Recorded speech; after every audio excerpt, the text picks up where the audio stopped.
Gente, vamos abrir a palavra de Deus. Eu gostaria de que pudéssemos aproveitar esse tempo aqui para refletirmos sobre uma palavra da parte de Deus para o nosso coração. Lucas, Evangelho de Lucas, capítulo 15. Eu confesso para os irmãos que no começo da semana eu estava me organizando, para preparar a mensagem para esse domingo. E aí surgiu uma necessidade no meio da semana de eu ir ministrar num evento de uma outra igreja ontem, né? E aí a gente passou, eu e o pastor Semir passamos o dia todo nesse evento, desde de manhã cedinho, passamos até o final da tarde lá, no início da noite. E aí durante quinta e sexta eu fiquei me preparando para a palavra daquele evento, que é essa palavra que eu vou ministrar para vocês, porque eu ia na verdade ministrar algo sobre a importância do jejum, algo que Deus estava mexendo no meu coração sobre isso para ministrar para a igreja. Mas diante dessa palavra que foi muito forte esse final de semana, eu então, colocando diante de Deus, decidi ministrar esse tema para vocês sobre o filho pródigo, né? Que é essa passagem muito conhecida da gente, de muitos nós que aqui estamos, uma passagem bastante conhecida e às vezes até mal compreendida por conta do contexto que ela tem. E eu queria muito, de todo o meu coração, que você saísse daqui nessa noite entendendo que o melhor lugar para nós estarmos é nos braços do nosso Pai. O melhor lugar para nós estarmos aconchegados pelo carinho e pelo amor de Deus, que é todo-poderoso. E eu quero ler com vocês essa passagem que está nesse texto de Lucas capítulo 15, versículo de número 11 na sequência. Nós vamos ler até o final desse capítulo, são alguns versículos, e mesmo assentado, eu gostaria que você prestasse bastante atenção. E não tem problema se de repente você está com uma Bíblia um pouco diferente, a tradução, porque não sei se infelizmente ou felizmente, às vezes a gente, por não ter uma padronização das Bíblias de todo mundo, às vezes acaba ficando meio confuso a leitura, porque essa coisa da tradução muda bastante, as palavras, a ordem das palavras, não muda o conceito, mas muda a ordem das palavras. Às vezes para compreender o texto é complicado. Então você pode ficar com a sua Bíblia aberta, normalmente como você fica, mas aqui a gente vai transmitir aqui, Lucas, na versão que eu vou ler, que é a que eu estou na minha Bíblia, e aí você vai acompanhar igual o que eu estou lendo, vai acompanhar aqui. Se você puder, Oséia, colocar de 3 em 3 versículos, acho que fica até melhor. Acho que não sei se você sabe, então, um negocinho. Isso aí vai ficar mais fácil para não ficar de um, e fica até maior. Vamos ler então, Lucas capítulo 15, versículo 11, que diz assim, Disse mais: certo homem tinha 2 filhos. O mais moço disse ao pai: Pai, dá-me a parte dos bens que me cabe por herança. Então o pai repartiu seus bens entre eles. Poucos dias depois, o filho mais moço, juntando todas as suas coisas, partiu para um país distante e lá desperdiçou seus bens, vivendo de modo irresponsável. E depois de gastar tudo, houve naquele país uma grande fome, e ele começou a passar necessidade. Então se colocou a serviço de um dos seus cidadãos do país, e este o mandou para os seus campos para cuidar de porcos. Ele desejava encher o estômago com os alfarrobas que os porcos comiam, mas ninguém lhe dava nada. Ele, porém, caindo em si, disse: quantos empregados do meu pai têm fartura de comida, e eu estou aqui passando fome? Vou me levantar, irei até meu pai e lhe direi: Pai, pequei contra o céu e contra ti.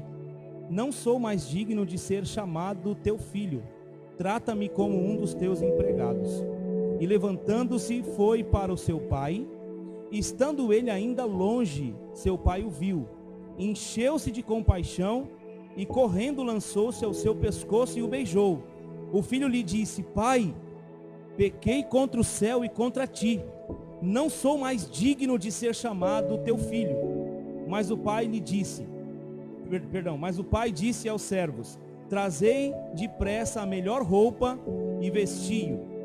Ponde-lhe um anel no dedo e sandálias nos pés.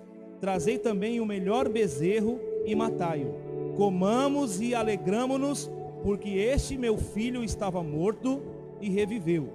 Havia se perdido e foi achado. E começaram a se alegrar.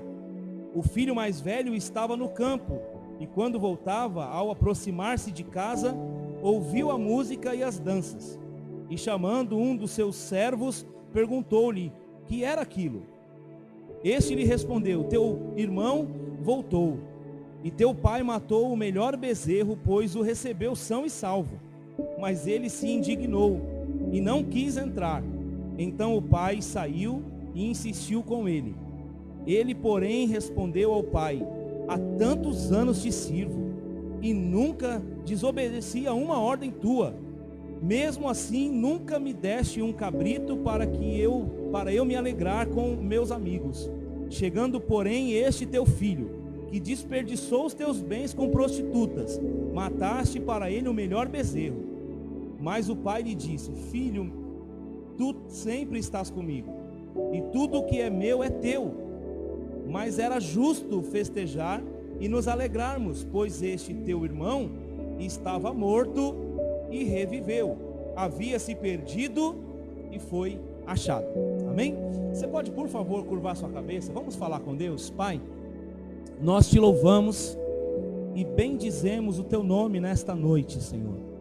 Nós te pedimos que o Senhor abra a nossa mente, o nosso coração, a nossa visão espiritual, para podermos enxergar as verdades que são aqui, Senhor, muito claras, ó Deus, mas que só podem ser percebidas, ó Deus, espiritualmente, Senhor. Nós te pedimos que todas as barreiras espirituais sejam quebradas agora, e que a nossa mente esteja aberta, pronta para receber a tua palavra, e que esta palavra produza mudança, transformação, direção do Senhor para as nossas vidas, Pai. Esse é o desejo do nosso coração neste momento. Submetemos a nossa vida a Ti, te dando toda a honra, toda a glória e todo o louvor em nome de Jesus. Amém. Não sei de quem é essa água, mas tomei aqui. Fazendo que nem o pastor que decidiu. Irmãos, olha só. O texto que a gente acabou de ler, ele não pode ser compreendido senão dentro de um conjunto.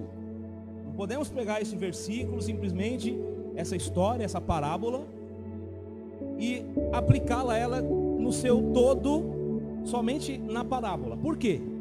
Porque o que Jesus está fazendo aqui é tendo um diálogo com algumas pessoas. E essas pessoas que estão ouvindo essa parábola, que na verdade é o quê? É uma história, uma ilustração que Jesus usava para que as pessoas pudessem entender, né, entender aquilo que ele queria transmitir a respeito do reino de Deus. E aí o texto, na verdade, no capítulo 15, vai começar dizendo o seguinte, só para você entender: todos os publicanos e pecadores aproximaram-se dele para o ouvir, de Jesus, né? Mas os fariseus e os escribas os criticavam, dizendo: este recebe pecadores e come com eles. A partir desse ponto é que Jesus começa no versículo 3 dizendo: então contou-lhes esta parábola. Aí Jesus vai contar 3 parábolas, na verdade.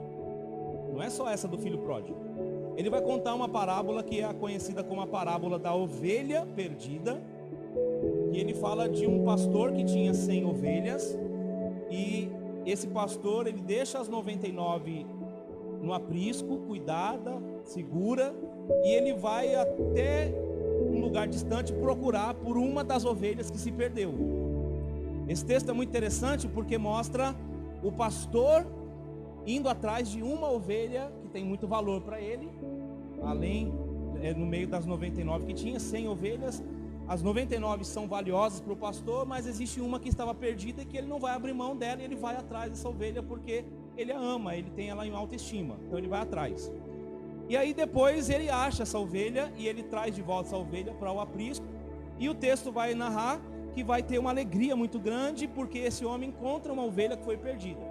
Na sequência, no versículo de número 7, digo-lhes Não, perdão.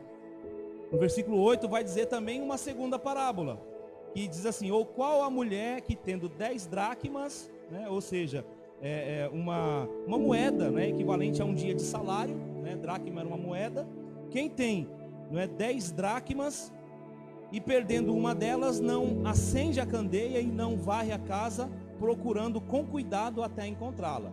A mesma ideia é transmitida nessa segunda parábola, a ideia de que alguém tem alguma coisa que perde, de um percentual aqui, 1 para 10, né? Você vai perceber aqui a mesma ideia, né? Perde essa moeda e ele vai atrás dessa uma moeda, essa mulher vai atrás de uma moeda que perdeu, ela acende uma luz, ela varre a casa cuidadosamente até ela encontrar essa moeda. E aí o texto vai continuar e vai dizer que vai haver uma alegria, porque essa mulher achou a dracma perdida, que era uma moeda muito valiosa para ela. Ela encontrando essa moeda, ela fica muito feliz, e por ela ficar muito feliz, ela faz uma festa. Agora veja bem, nessas duas parábolas a gente vai perceber o Senhor Jesus mostrando um lado de Deus. Qual é o lado de Deus? O lado compassivo, amoroso de Deus, que vai em direção ao pecador que se está perdido.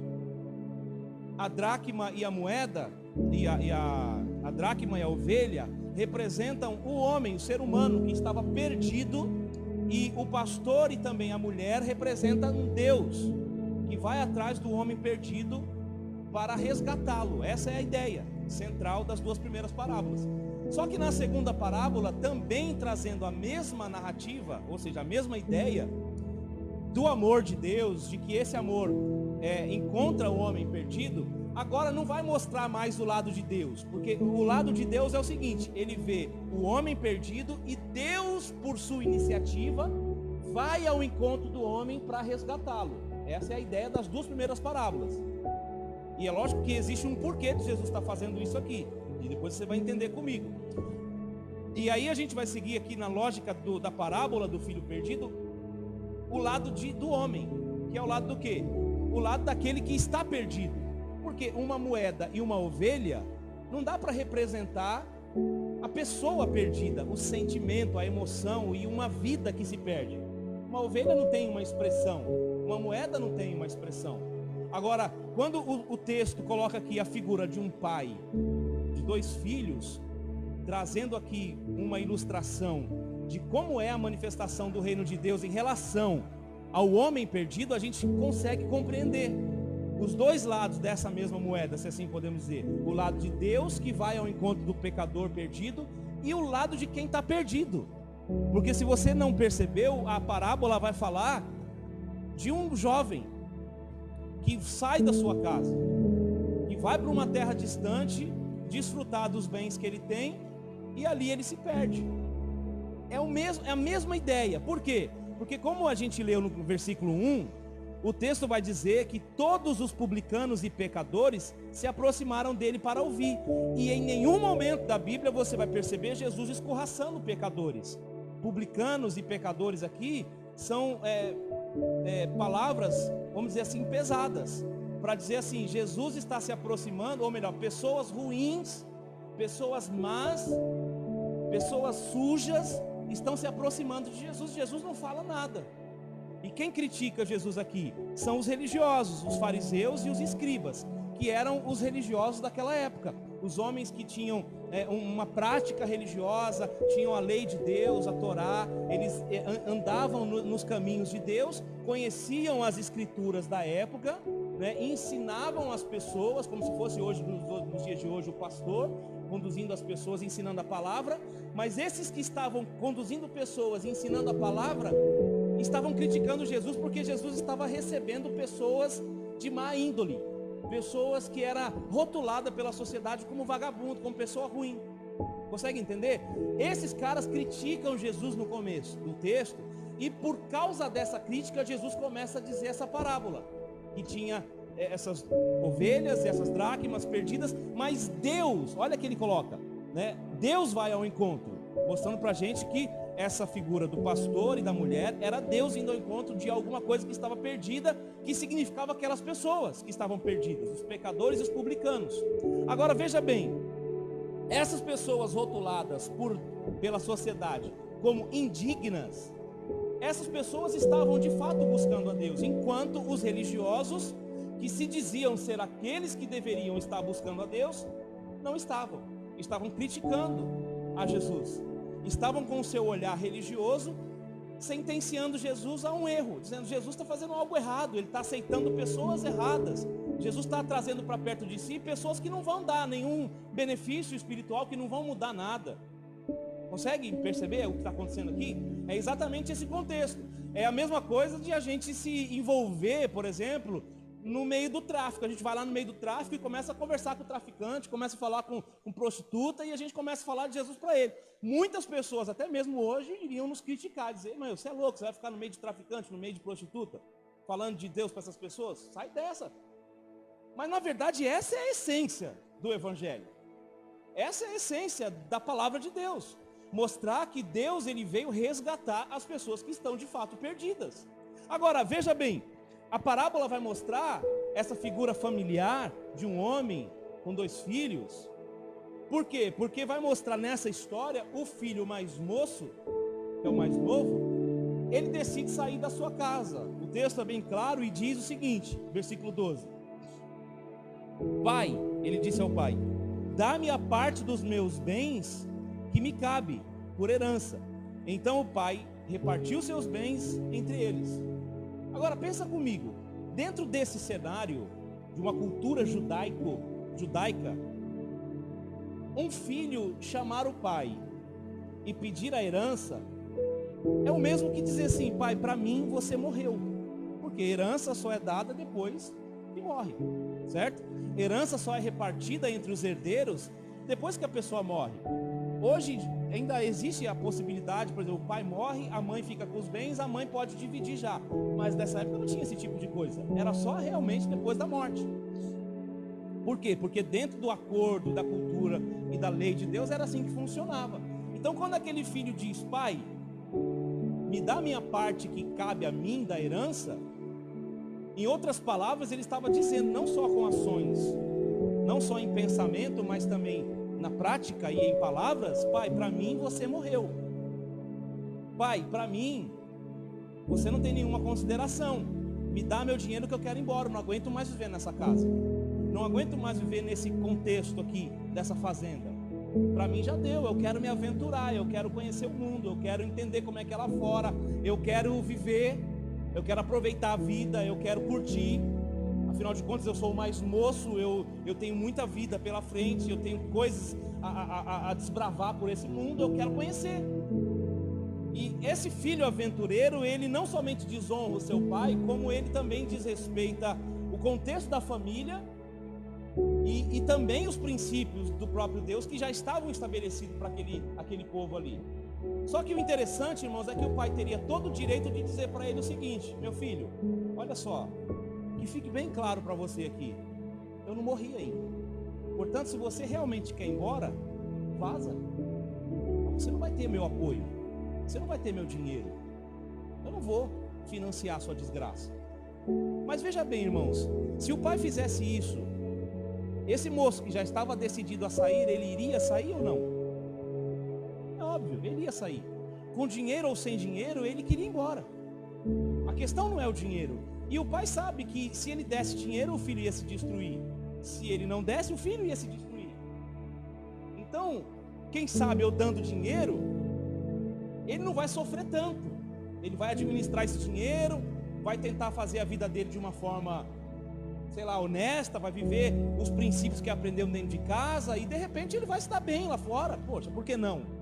O pai, eu creio, mais acreditando de que tudo ia dar certo, ele libera esse dinheiro, essa quantia de dinheiro para ele, esses bens, essa herança.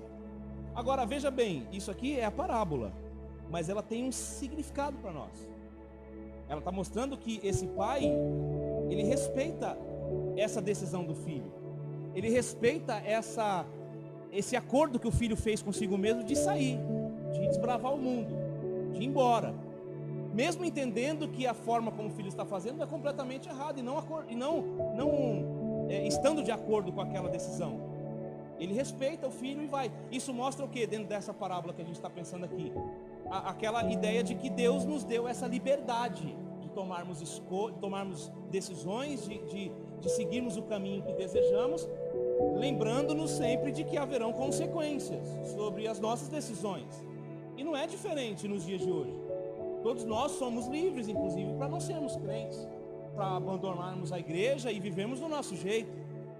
Em nenhum momento você vai ver alguma liderança, ou até mesmo Jesus, prendendo as pessoas. Em um momento que o sermão de Jesus estava muito duro, muitas pessoas foram embora, deixaram de seguir Jesus. E Jesus, né, chegou a dizer para os seus discípulos: vocês vão também, quiser ir embora, pode ir, se vocês não aguentaram o sermão. E aí o Pedro diz assim: Senhor, para onde nós iremos? Só o Senhor tem palavras de vida eterna. Não vou embora não, vou aguentar aqui, o lombo vai doer, mas eu vou ficar aqui apanhando. Porque a compreensão de que só Jesus tinha o que ele precisava fez com que ele permanecesse. Agora, muitas vezes as pessoas querem se aventurar, elas querem seguir a sua própria vontade. Isso nada mais é do que o nosso egoísmo, do que a nossa natureza inclinada para o mal. E o texto vai mostrar que esse pai vai liberar o filho, vai repartir os bens, inclusive com o outro que não pediu nada. Porque o pai dá os bens para os dois. Repartir os bens entre eles, versículo 12.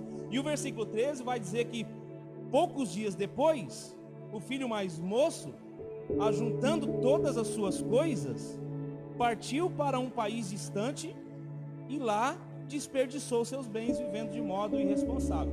Então, passou alguns dias, ele foi embora. E o texto é bem claro dizendo que ele foi para uma terra distante, ou seja, ele estava muito longe do seu pai, muito longe das vistas do pai dele. Sabe aquela ideia de o cara se emancipou, o cara agora não tem mais ninguém para ver a vida dele, não tem mais ninguém, agora ele está independente, ele está por si, ele está ali para viver o que ele quiser, eu vou aproveitar. Só que o que acontece? Esse jovem, o texto vai dizer que ele juntou todas as suas coisas e ele partiu para essa terra distante. E o texto vai mostrar que lá ele desperdiçou. E a palavra desperdiçou aqui é a mesma ideia de alguma coisa que é jogada no vento, assim. Sabe, na frente do ventilador você joga um farelo assim. Dissipou. A ideia aqui é essa. Ele pegou a fortuna do pai, porque era um homem rico. Ele pegou todos os bens do seu pai, que ele tinha dado a ele como herança, e ele jogou para o ar. Como ele fez isso? Não é? O texto vai dizer assim que ele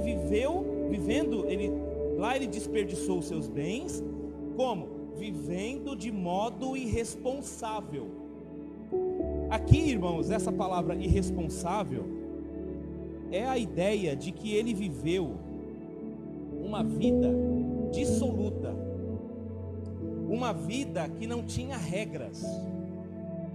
Se por um lado na casa do pai ele tinha horário para acordar, tinha disciplina, tinha alguém de olho nele, agora ele sozinho, ele vivia o seu bel prazer, ele fazia o que dava na carne, o que dava na vontade, o que dava na mente. E aí isso fala de que ele viveu de forma dissoluta, mostrando o quê? Que ele perde bens, porque ele perdeu os seus bens, seu patrimônio, ele jogou para o ar, né? A ideia é essa. Ele perde também os seus valores morais. Tudo que ele havia recebido dentro da casa do pai, os valores que poderiam ser norteadores de uma vida abençoada, foram jogados fora. Ele se diluiu, ele se dissolveu, ele foi diluído no momento em que ele viveu ali naquela terra distante. E é interessante que o versículo numa outra Bíblia diz vivendo dissolutamente, essa palavra, né? E essa palavra vem da ideia de irresponsavelmente, desregradamente, ou seja, a ideia de alguém que se decompôs. No grego essa palavra ela tem a ideia de alguém que se decompõe, de alguém que perdeu os seus valores morais e foi corrompido. Olha isso, irmãos. Essa é a situação desse jovem ao sair de casa. Os valores que ele havia recebido estavam já, não foram, estavam. Quando ele perde a herança do pai, os seus valores já estavam corrompidos dentro de casa. Podemos dizer que ele já estava desviado dentro de casa. Podemos dizer que lá na casa dele já estava afastado, o coração longe, diluído. de Deus. E aí ele desperdiça, lógico, os seus bens, né, as coisas que ele tinha, por causa já desse coração perdido. A ruína financeira chegou para ele. E além de tudo isso, no versículo 13, o versículo 14, vai dizer que depois de gastar tudo, para piorar a situação dele, houve naquele país uma grande fome. E ele começou a passar necessidade. E aqui a ideia de necessidade não é só a ideia de faltar comida, sabe? Dá uma ideia aqui de um vazio no interior. A ideia que o texto vai transmitir é que não era só a comida que faltava para ele, mas ele estava vazio. Eu estou mostrando para você como esse jovem estava, como está indo de mal a pior. Agora ele já está passando fome, porque ele perdeu todos os seus bens. Ele está no fundo do poço, mas ainda não chegou ao fundo do poço, ainda falta um degrau ainda para ele chegar no fundo do poço. Aqui a gente já dizia assim, poxa, já está ruim para ele o negócio, porque além de perder todos os bens, agora ele está passando necessidade e acaba tendo o quê? Uma fome, uma crise de escala mundial, uma crise muito grande, e ele não tem como sobreviver a essa crise. Então o que acontece? A gente percebe aqui, o texto vai continuar, vai dizer o seguinte: então, consequentemente, né, por causa dessa crise que houve, ele se colocou a serviço de um dos cidadãos do país. Essa nossa tradução que eu estou lendo aqui, ela vai dizer que ele se colocou a serviço. Mas eu queria mostrar para vocês, dá para colocar a RC, revista corrigida, que é uma Bíblia que chega mais próximo do texto original, e eu gosto às vezes de consultar ela. O versículo 15, né? Não, deixa eu ver aqui. É o 15, isso. E foi e chegou-se a um dos cidadãos. Tá vendo? Chegou-se, essa palavra, chegou-se, o verbo chegar. É interessante porque assim, a Bíblia não foi escrita no português, né? A gente sabe disso. É grego da época do Império Romano. E essa palavra chegou-se, na verdade, é a palavra grega. O nosso dicionário, vocês sabem disso, né? O nosso dicionário português, ele tem uma influência muito grande do grego. E muitas das nossas palavras ou são latinas, ou são gregas, ou algumas são do tupi-guarani, do tupi, né? E, por exemplo, essa palavra aí, chegou-se, em uma outra tradução, está dizendo assim: então foi encostar-se a um dos cidadãos daquele país. E eu quero que você pegue o espírito do texto, porque o texto está aqui. Se a gente ler rasamente, a gente vai passar rasamente por esse conceito. Eu quero que você perceba como esse moleque está, como esse jovem está. E olha que interessante, a palavra que dá origem à palavra cola, você usar na escola, cola. A palavra que dá origem à palavra cola é essa palavra, chegou-se. Só que no grego, como que ela é falada? Colau, que é da onde vem a palavra cola. Só que olha o que significa: que ele grudou, ele cimentou, ele se firmou, ele aderiu. Consegue pegar o conceito? Esse moço, ele aderiu aos cidadãos daquele país. Lembra? O país é distante da terra dele, cultura diferente, jeito de viver diferente. Ele se achega àquelas pessoas daquela cultura. Poxa, ele está sem dinheiro, fome, meu irmão. Você com fome, sem dinheiro, sem perspectiva de vida, você vai topar tudo. Você vai aceitar qualquer coisa que de alguma forma te ajude a, no mínimo, você não passar fome, porque ninguém consegue sobreviver com fome. Nada mais óbvio que isso. Então os princípios dele já haviam sido diluídos, os valores morais já haviam se perdido. E o que acontece aqui? Ele se encosta, ele se achega. Mas quando ele se achega, é a ideia dele aderir ao princípio moral, aderir ao estilo de vida, aderir à cultura. Então aqui a gente percebe que na vida de uma pessoa que se afasta de Deus, às vezes até com boas justificativas, a vida dessa pessoa vai se afastar e vai se afastar e vai se afastar, e ela vai ser corrompida. Não vem com essa história: não, mas eu tô aqui em casa, tá tudo tranquilo, eu conheço a palavra. Sabe, distante da família, do lar, a gente se corrompe. Não tem essa. Essa é a história do pecador.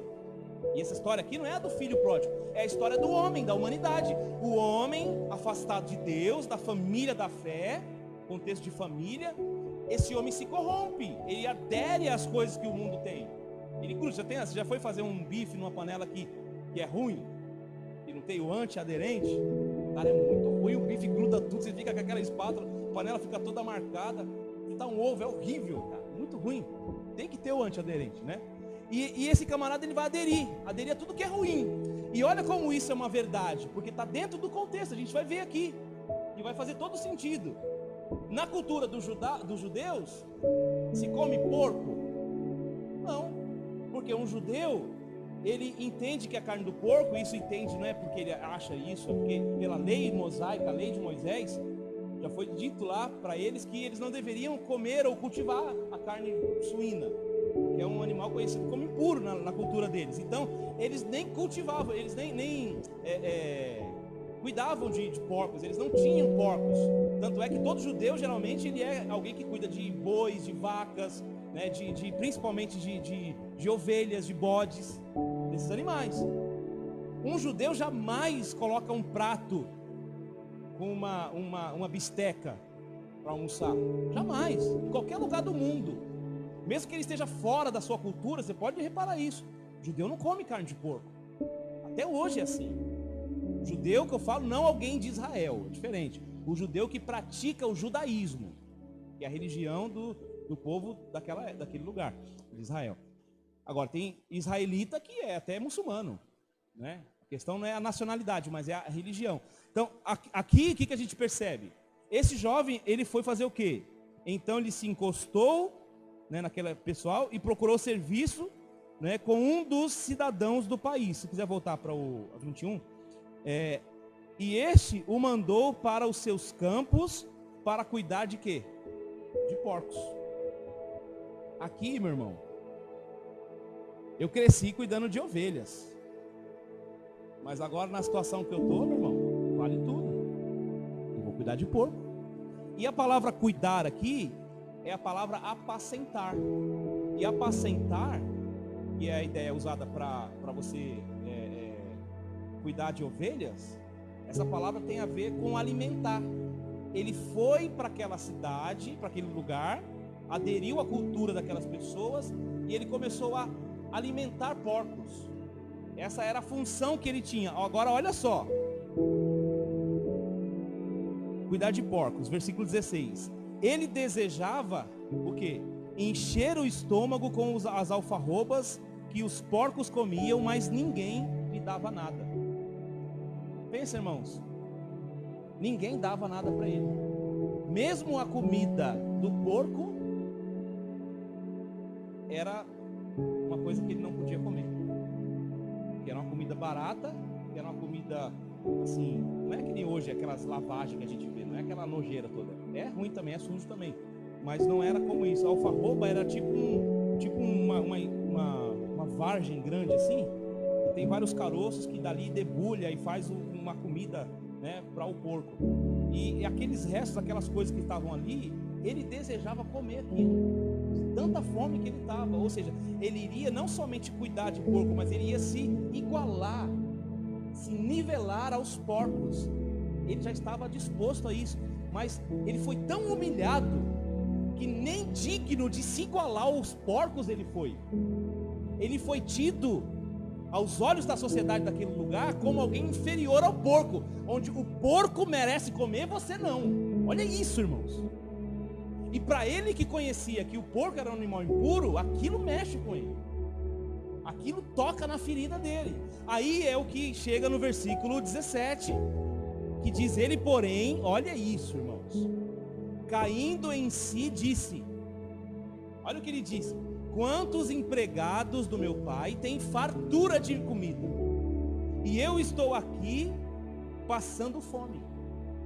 Nesse momento que ele se vê abaixo de um porco, sendo nivelado abaixo de um porco, agora sim ele está no fundo do poço, agora sim ele está no último estágio de alguém que está não só humilhado, mas numa situação terrível.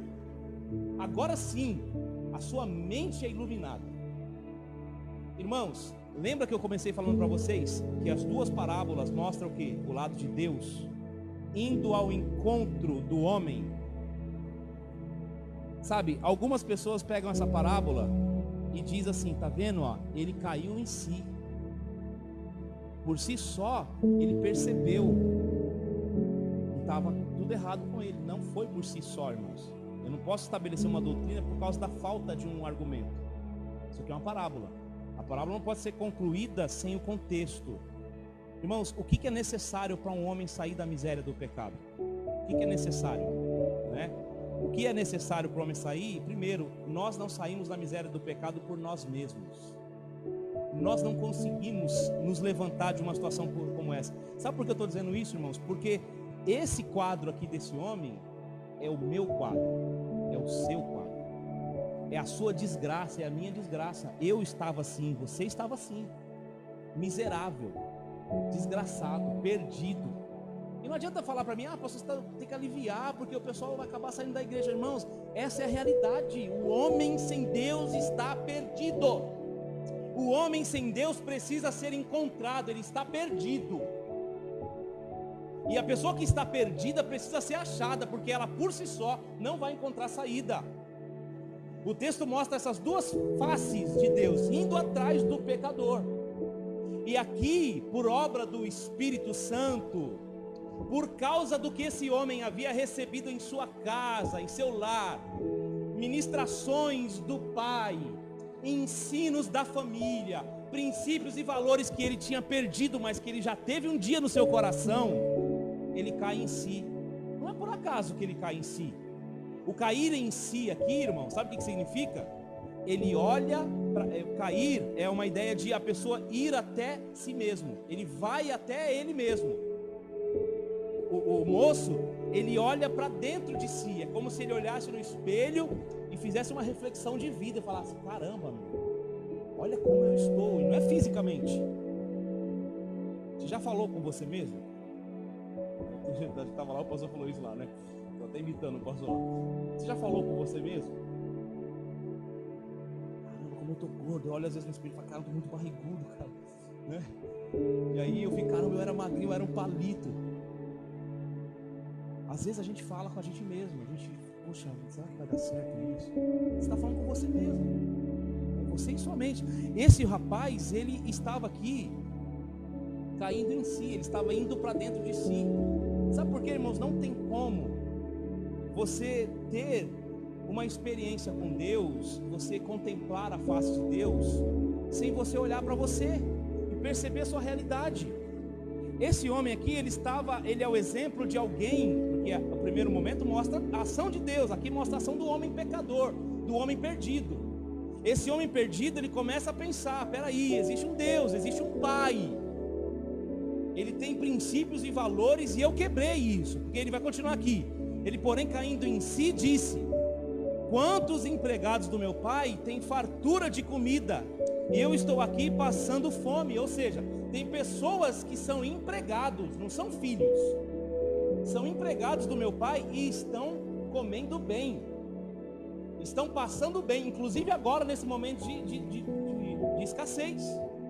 Ele sabia o que tinha na casa do pai dele, ele tinha consciência moral de que aquilo que ele estava vivendo estava totalmente distante do que, não só geograficamente, estava distante da realidade que os seus empregados, os empregados do pai dele viviam. E aí o que o texto vai mostrar? Versículo 18 vai dizer assim, vou me levantar. Lembra que ele foi para dentro de si, ele está falando com ele mesmo. Vou me levantar, irei até meu pai e lhe direi. Presta atenção na frase que ele diz. Lhe direi o quê? Vou até meu pai e lhe direi, pai. Ele vai se dirigir ao pai dele. Pequei contra o céu e contra ti. Pode continuar. Pequei contra o céu e contra ti. Não sou mais digno de ser chamado teu filho. E ele tinha razão. Esse era a situação dele. Ele não podia mais ser chamado de filho. Quando você vai entender, trata-me como um dos teus empregados. Então, O que ele está entendendo aqui? Ele falando com ele mesmo, fala: eu não posso mais ser chamado de filho, porque eu fiz o quê? Eu matei meu pai. Meu pai vai entender isso. Se eu chegar lá querendo, pai, me dá minha cama de volta, eu não posso, porque eu pedi para ir embora. Não tem mais a possibilidade de eu me tornar filho e voltar para casa do meu pai. Mas eu sei o que eu posso fazer. Eu sei que os empregados do meu pai são bem remunerados, eles não passam fome.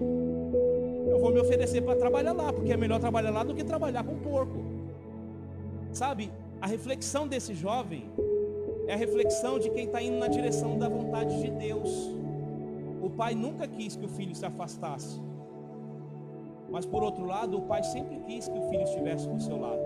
E quando ele decide, nesse momento, em conversa consigo mesmo, refletindo sobre a sua vida, sobre os seus valores, sobre tudo que ele fez de errado, esse filho decide, decisão pessoal dentro de si, se voltar para o pai. E ele ensaia até como ele vai falar. Talvez ele estava aqui diante de uma situação, como quem está da frente do espelho: eu vou falar assim para o meu pai. E o texto vai dizer o seguinte: não sou mais digno de ser chamado teu filho. 20. E levantou-se. Por quê? Começa algo dentro da mente, mas que automaticamente vai resultar na prática. Ele vai pensar no que ele tem que fazer, ele vai estar convencido, e por obra do Espírito Santo, porque a Bíblia diz que o Espírito Santo é quem convence o homem de que ele precisa de Deus. Nós não podemos chegar a essa conclusão sozinhos, por causa do pecado que habita em nós. O Espírito Santo vai nos convencer, por obra da graça de Deus, de que nós estamos perdidinhos, longe de Deus. Deus vai vir ao nosso encontro com o seu Espírito, nos mostrar a nossa realidade pecaminosa. E essa obra de Deus vai ser realizada no sentido de que eu vou ser convencido aqui dentro. O que eu estou falando aqui talvez esteja tocando o teu coração, e você está percebendo talvez a tua realidade, dizendo: realmente eu sou assim. E o próprio Espírito Santo vai te direcionar para você ir na direção do Pai, ir até ao encontro do teu Pai celestial. E aí o que ele faz? Ele se levanta. Ele não pode ficar mais ali naquela sarjeta. Se levanta é a ideia de que ele vai começar a agir, de que ele vai começar a ir na direção do Pai. Não adianta você só chegar à conclusão de que algo está errado, fazer um bom diagnóstico. Nossa, é isso aí, eu estou ruim mesmo. Porque está ruim por estar ruim, muita gente está ruim. E quer saber? Tem muita gente que se acomodou comendo comida de porco, e está lá. E ninguém vai tirar essa pessoa daquela situação, porque está muito cômodo para ela, mesmo sendo ruim. A gente se acostuma até com as piores coisas, irmãos.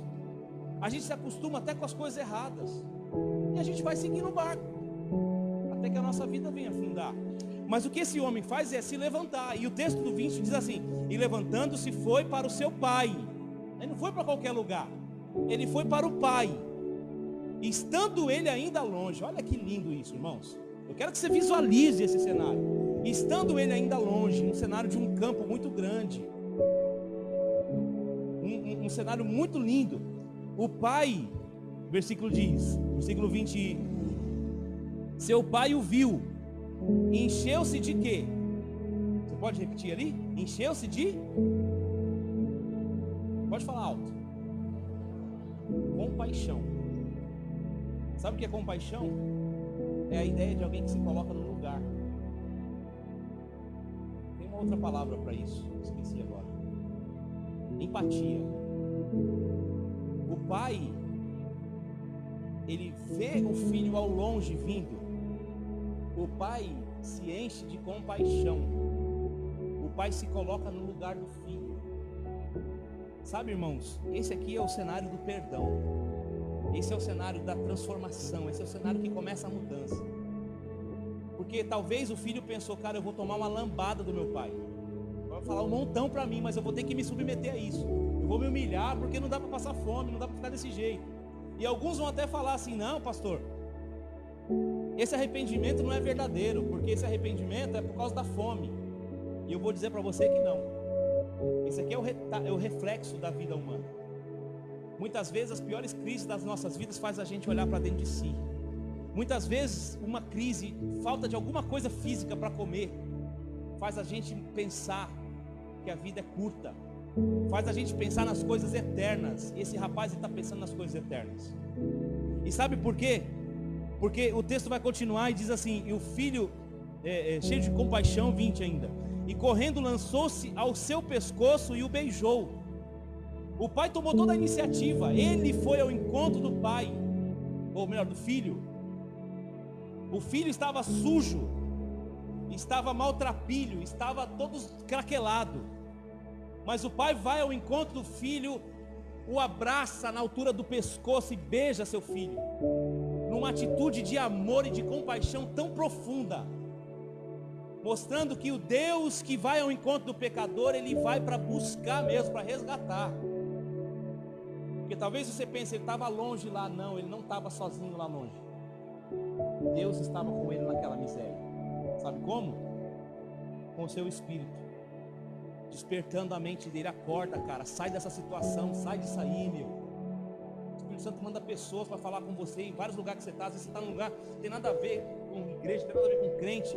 De repente uma pessoa fala: ó, meu irmão, é isso aqui, assim e tal. E para você despertar, para a gente despertar para a realidade espiritual da nossa vida.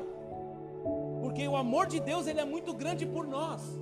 Mas é importante a gente observar isso, que esse pai, ele vai ao encontro com compaixão, se colocando no lugar do filho, porque ele sabe que o filho está sofrendo, está na miséria.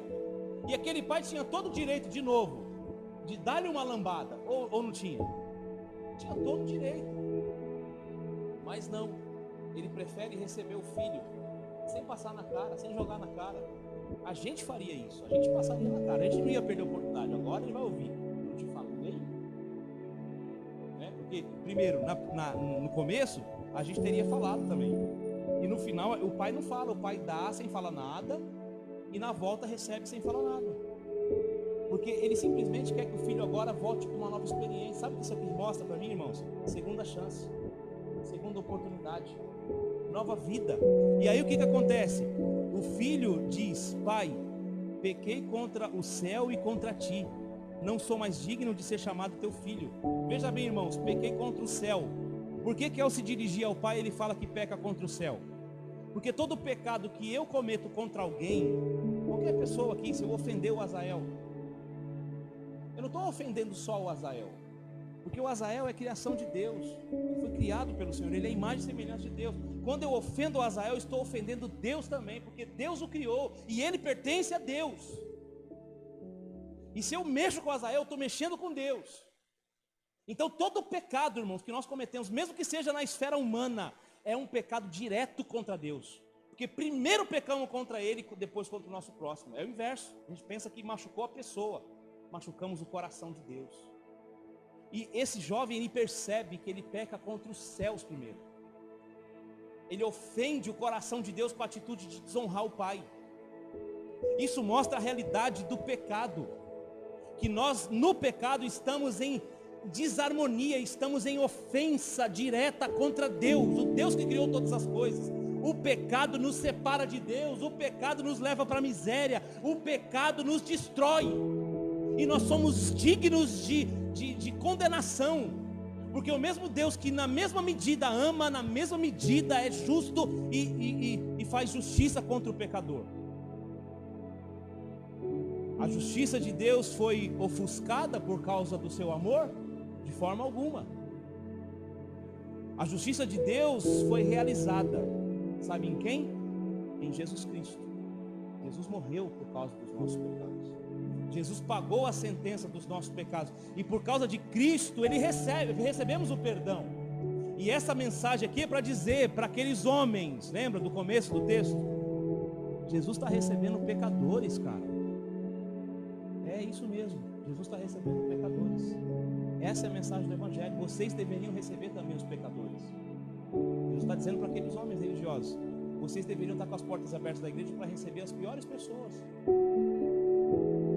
A igreja devia ser o oásis para o perdido. A igreja devia ser o lugar onde as pessoas de pior qualidade fossem bem acolhidas, bem recebidas, abraçadas. Mas não só isso, se deparassem com a realidade da sua condição, para que houvesse transformação, para que houvesse mudança, para que elas se voltassem para Deus. E aí o que a gente vê? Que esse homem, ele percebe que ele pecou contra Deus, ele ofendeu o Senhor, e ele pede perdão para o seu pai. Não sou mais digno de ser chamado de teu filho, eu não mereço a condição de filho. Mas veja o que acontece. O pai disse, nem fala com o filho, ele chama os servos: ô servos, vem cá, versículo 22, trazeis depressa a melhor roupa,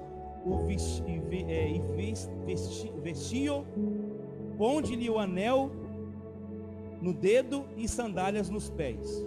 Primeiro, a resposta do pai, em vez de dar uma lambada no filho, dá um banho nesse menino, põe uma roupa nova. Ninguém põe roupa nova no corpo sujo, então ele tomou um banho, né? Deduzo eu, Deus não está falando, mas eu deduzo. Dá um banho nesse menino que ele precisa ser lavado, está fedendo a porco. Bota uma roupa nova, túnica. Sabe, existiam dois tipos de roupa: a roupa dos escravos e a roupa dos nobres, a roupa de alguém que tinha condições. Que roupa que você acha que esse rapaz usou? Ele usou a roupa de alguém que tinha condições, uma túnica de linho. Ele recebeu essa roupa, e essa roupa ela cobria todo o corpo, tipo aquele saiote da época de Jesus, né?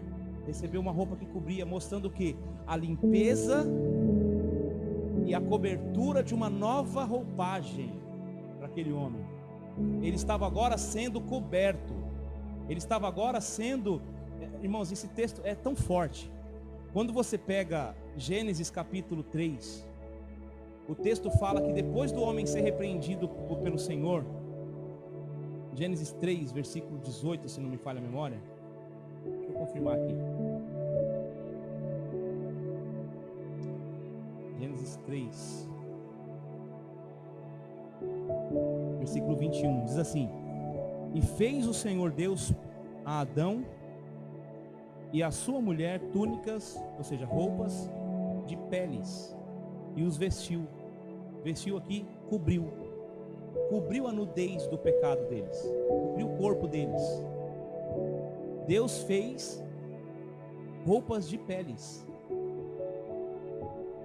Você está entendendo? Só que para você entender, você precisa entender uma coisa: até aqui não havia morte. Como é que houve uma morte? Como é que houve uma roupa de pele de animal? Provavelmente de um cordeiro. Houve a necessidade de Deus matar um animal. O primeiro animal que foi morto foi um sacrifício de uma pessoa inocente, de um animal inocente, para cobrir a transgressão, o pecado de alguém que havia cometido. Você consegue entender a dimensão disso? Logo no início, quando tudo era perfeito, não havia pecado, não havia nada de ruim, o homem pecou. Deus, o texto diz, fez o Senhor Deus a Adão e a sua mulher túnicas ou roupas de peles, e o vestiu. Isso aqui, irmãos, era uma coisa que estava apontando, vai acontecer lá no futuro. Isso aqui era uma profecia. Vai acontecer lá no futuro, que o Cordeiro de Deus vai morrer para cobrir seus pecados, para cobrir nossas vergonhas, para cobrir a gente, nos dando uma nova veste. É isso que está acontecendo aqui com esse jovem. Ele está recebendo uma nova veste, uma vida nova, onde não vai mais haver prática de pecado, onde não vai haver mais sujeira, onde não vai haver mais porco, onde não vai haver humilhação. Uma nova vida em Deus. É isso que ele está falando. Vai haver uma nova vida. Ele dá anel para ele. Anel era uma coisa usada para as pessoas como os reis e as pessoas que tinham propriedade fazer um negócio ali. Eu comprei uma propriedade do pastor Alcemir. Como é que eu comprovava? Fazia um documento, fechava, selava ali e colocava uma cera e batia o anel. Aquele documento tinha validade. Até hoje os cartórios fazem isso. Carimbo, pá.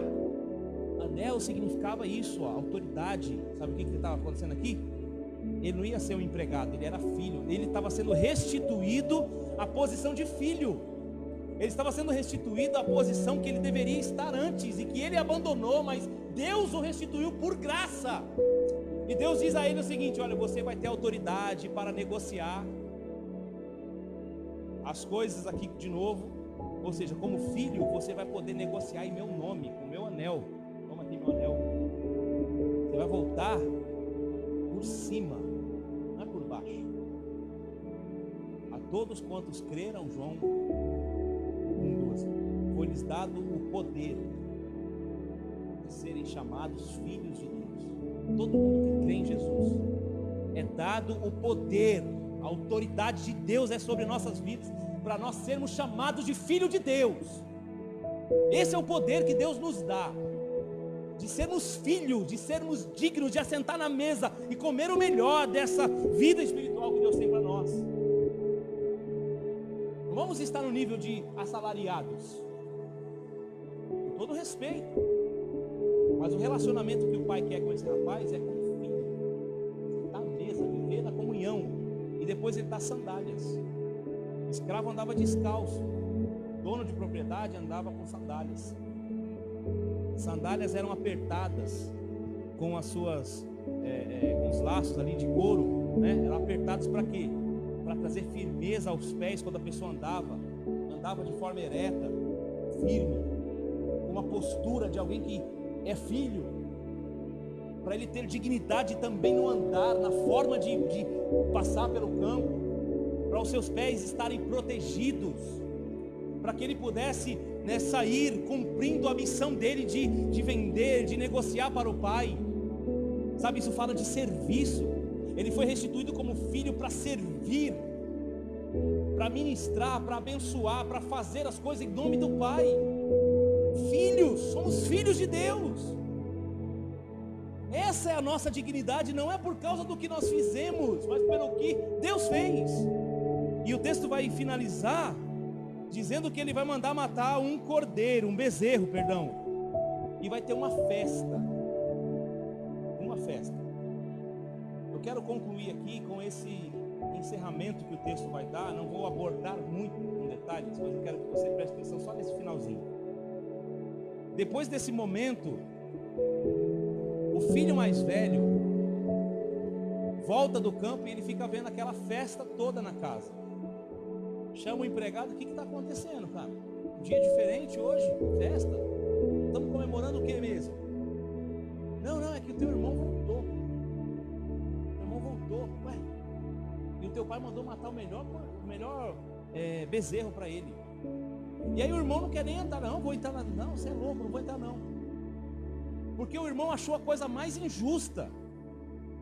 Como é que esse cara vai, se prostitui, vive a vida toda longe do pai, gasta todos os bens, e agora ele é tratado com a melhor festa? Como assim? Não faz juízo. Sabe o que esse rapaz representa aqui, irmãos, nessa parábola? Só para você entender. Ele está aqui nessa história, não é por acaso. Ele está aqui para representar os fariseus, porque o homem perdido, o filho perdido, os dois filhos, um deles, o mais moço, representa os pecadores e publicanos rotulados pela sociedade. Representa eles, que Jesus recebe. Jesus está sendo representado pelo Pai, que recebe o pecador, entende? E os fariseus é representado pelo filho mais velho, que não aceita que os pecadores entrem de volta, sejam admitidos na festa, recebam honrarias. Jesus estava confrontando aqui a realidade dos religiosos, dizendo: olha, vocês acham que é assim?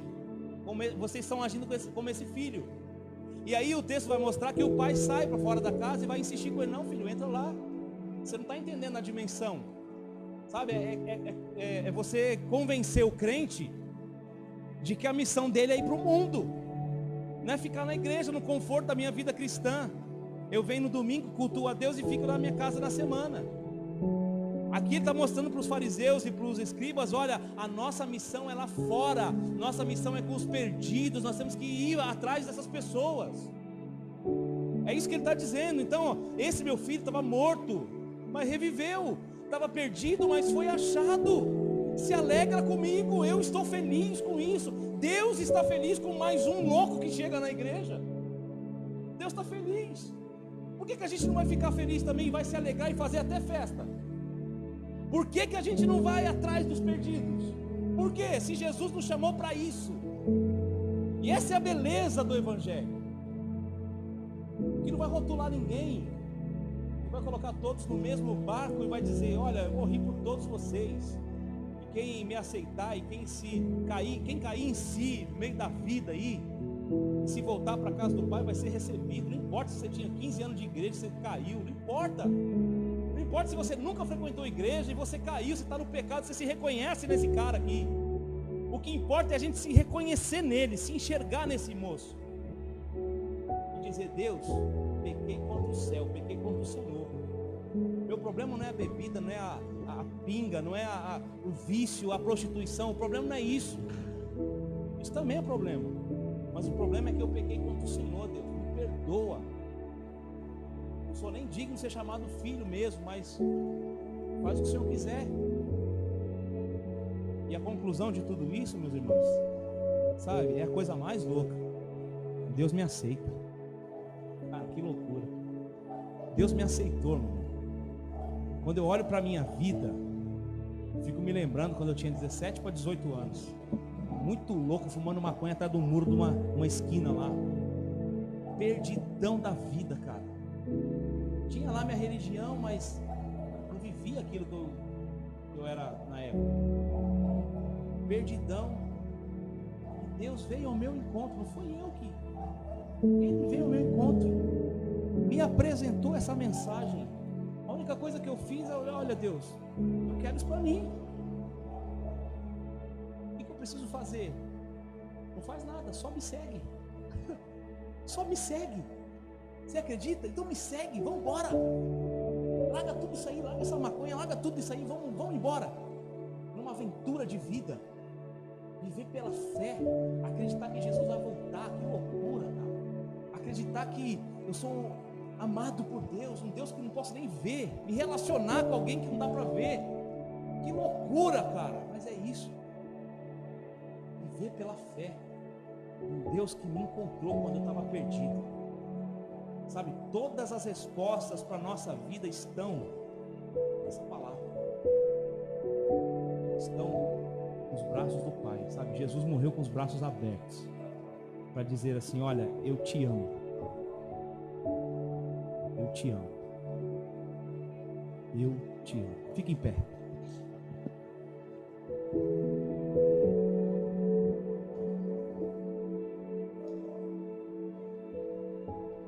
Jesus fez a sua justiça quando morreu na cruz do Calvário.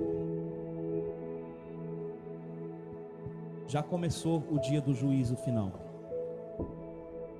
E sabe por que eu estou dizendo isso? Não é por causa do coronavírus. O juízo final já começou. Só basta você perceber o seguinte: em que momento você quer ser julgado? No passado ou no futuro? Isso aqui é para você escolher. Quando você quer ser julgado por Deus? Porque todo pecador vai se ver diante de Deus, inclusive eu. E eu acho que eu sou o primeiro aqui da lista. Nós iremos comparecer ao tribunal de Deus quando? No passado ou no futuro? No passado, sabe quando é? Na morte de Jesus. Se eu comparecer no tribunal de Deus na morte de Jesus, a morte dele me salva da condenação da ira de Deus. A morte dele garante a minha vida. Mas se eu comparecer no tribunal de Jesus, tribunal de Deus, no futuro, isso significa que eu vou me ver com Deus lá na eternidade, quando eu morrer ou quando Jesus voltar.